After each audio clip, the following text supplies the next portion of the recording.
वो बच्चे ये सवाल पूछ रहे हैं कि हमने कौन सा पाप किया था। 22 जैन और 29 जैन वाले बच्चे बल्ले बल्ले हो गए, यार मेरा लक साथ नहीं दे रहा है, क्यों मेरा पेपर स्टार्टिंग में नहीं होता है या लास्ट में क्यों नहीं होता है, बीच में क्यों होता है। आपसे प्रश्न अगर नहीं बनते, आपसे अगर क्वेश्चन नहीं बनते हैं, देन वो पेपर डिफिकल्ट होता है।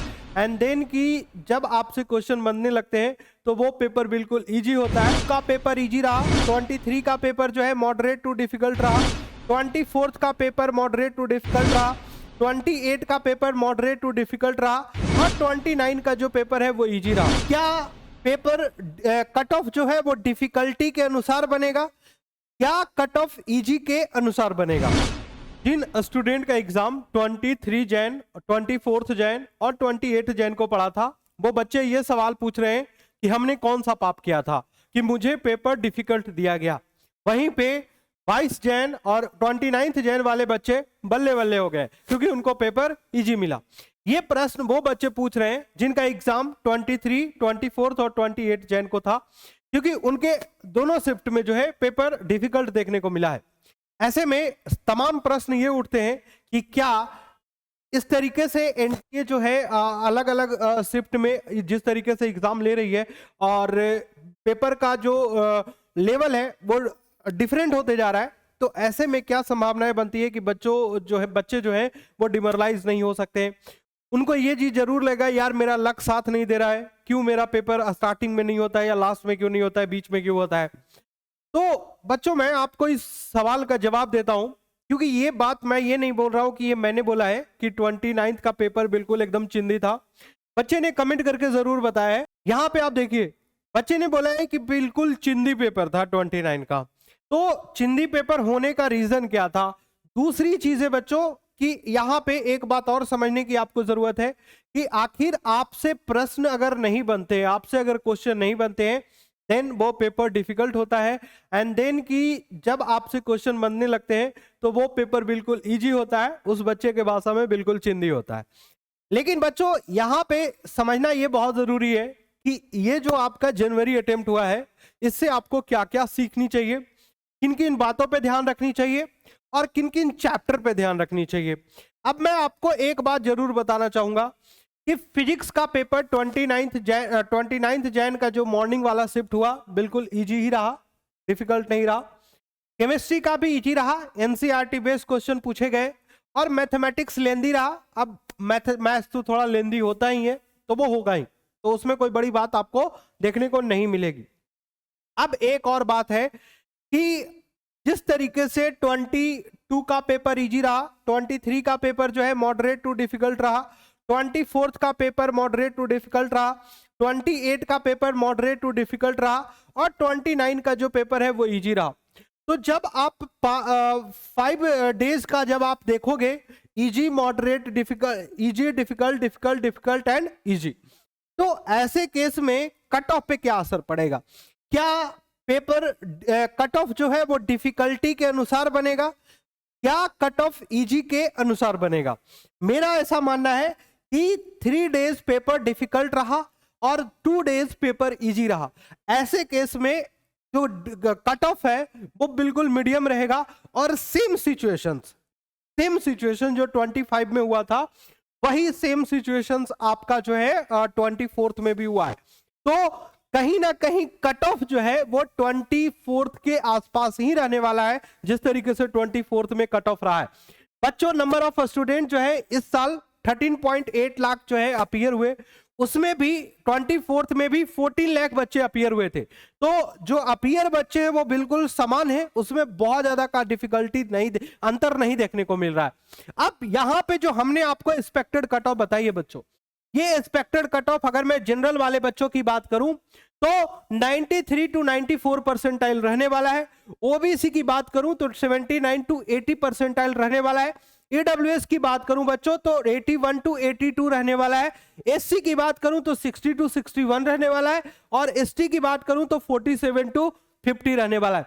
ये एक्सपेक्टेड कट ऑफ है इसके बेसिस पे कि पेपर ओवरऑल मीडियम देखा जा रहा है, मॉडरेट देखा जा रहा है, सारे शिफ्ट मिला करके, सारे डेट मिला करके, और अप्रॉक्स जो स्टूडेंट थे वो 14 लाख या 13.8 लाख है। तो जो 24 और 25 का जो पैटर्न था जिस तरीके से, वही पैटर्न आपका 25 में भी फॉलो होता हुए दिख रहा है।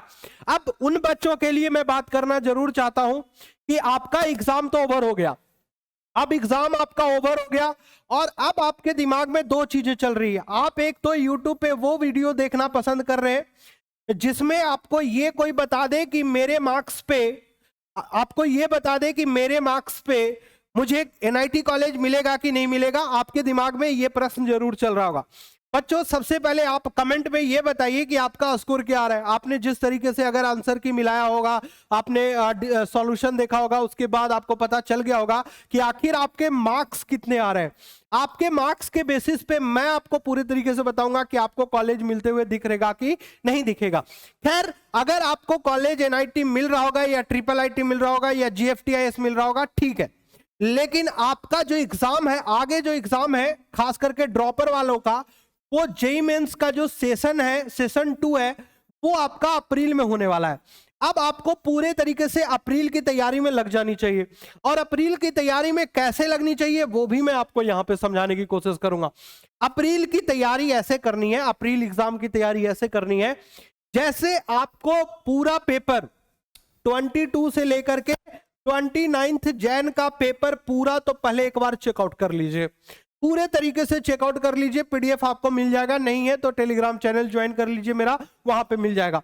अब ये जो 22 से 29 का पेपर एक बार देख लीजिए या बना लीजिए। उसके बाद हमेशा याद रखिए 23 मतलब 2023, 2024, और इसका आपको PYQ पूरे तरीके से लगा जाना है। PYQ पूरे तरीके से आप लगा डालो बच्चों, ताकि आपको पूरे तरीके से यह पैटर्न भी पता चल जाए, और क्वेश्चन कोशिश करना कि आप वैसे लेवल के क्वेश्चन करना। और वेटेज देख लो, इस बार वेटेज थोड़ा चेंज हुआ है, अदर चैप्टर से सवाल ज्यादा पूछे गए, तो पैटर्न भी आपको इस बार थोड़ा सा डिफरेंट देखने को मिला है, वेटेज चैप्टर्स का थोड़ा डिफरेंट देखने को मिला है। तो एक बार वो सारा मैं उसके लिए भी एक वीडियो बना दूंगा कि आखिर क्या क्या रहा है पूरे शिफ्ट में, कौन से चैप्टर को वेटेज देने की जरूरत है, ताकि अप्रैल वाले जो सेशन है उसमें आप बहुत बेहतरीन कर सके। तो वो पूरी बातें मैं आपको उस वीडियो में बताने वाला हूं। चैनल को सब्सक्राइब रखिएगा पूरे तरीके से, क्योंकि हम यहां से लेकर के जेईई एडवांस और जेईई मेंस की पूरी तरीके से आपको जो है खास करके बताएंगे भी, काउंसलिंग भी करके आपको पूरी तरीके से देंगे। अब एक और बात करते हैं कि आखिर जिनका लग रहा है कि कट ऑफ मेरा जो है वो क्वालिफाई हो जाएगा, जिनको लग रहा है कि मेरा कट ऑफ पार हो जाएगा, इससे इतना बेहतर आ जाएगा मेरा, तो अब उनके दिमाग में ये चल रहा होगा कि सर मेरे को अप्रैल वाला सोचना चाहिए या सीधे मुझे जेईई एडवांस की तैयारी करनी चाहिए। ये दोनों प्रश्न चल रहा है, ठीक है। अब मैं आपको बताता हूं, आप सिर्फ कट ऑफ पास किए हैं, आपको कॉलेज नहीं मिल रहा है, कट ऑफ पास किए आप, तो अप्रैल वाले में बेहतर करो ताकि कम से कम NIT कॉलेज मिले। अब जिनका अच्छा परसेंटाइल आ चुका है, मतलब जनवरी वाले में जिनका अच्छा परसेंटाइल आ चुका है, लाइक 99 परसेंटाइल आ चुका है, 98 परसेंटाइल आ चुका है, उनको कंफर्म से NIT मिल जाएगा। अब वो बच्चे सीधा जेईई एडवांस के ऊपर सोच ले, ठीक है। सर जिनका बोर्ड बीच में है वो तो बोर्ड के बारे में सोचेंगे ना, हाँ भाई बोर्ड तो जरूरी है यार, क्योंकि 75% आपको चाहिए, आपको एडमिशन चाहिए, 75% चाहिए, बोर्ड इंपॉर्टेंट है, रखना ही पड़ेगा, नहीं रखोगे काम नहीं चलेगा यार। तो ऐसे केस में आपको 3 बातों पर ध्यान, बोर्ड है, बोर्ड अभी देख लो फरवरी में, जिनका फरवरी और मार्च होने वाला है, बोर्ड के यार पूरे तरीके से लग जाओ, क्या हुआ क्या बीता छोड़ देते हैं, जो करके आए छोड़ देते हैं, रिजल्ट आएगा देख लेंगे, अभी के लिए बोर्ड पे फोकस कर लेते हैं। 75% तो चाहिए। जो ड्रॉपर बच्चे हैं वो अप्रैल में लग जाओ, और जिनका अब जेईई मेंस का सेशन फर्स्ट जो है यानी जनवरी अटेम्प्ट है बेहतर गया है, वो एडवांस में लग जाओ। मैंने पूरी बात कर ली बच्चों, यहां पे आपको कोई कंफ्यूजन नहीं होनी चाहिए, और ये चैनल पूरे तरीके से आपको सपोर्ट करता है, आपके कंफ्यूजन्स को दूर करता है।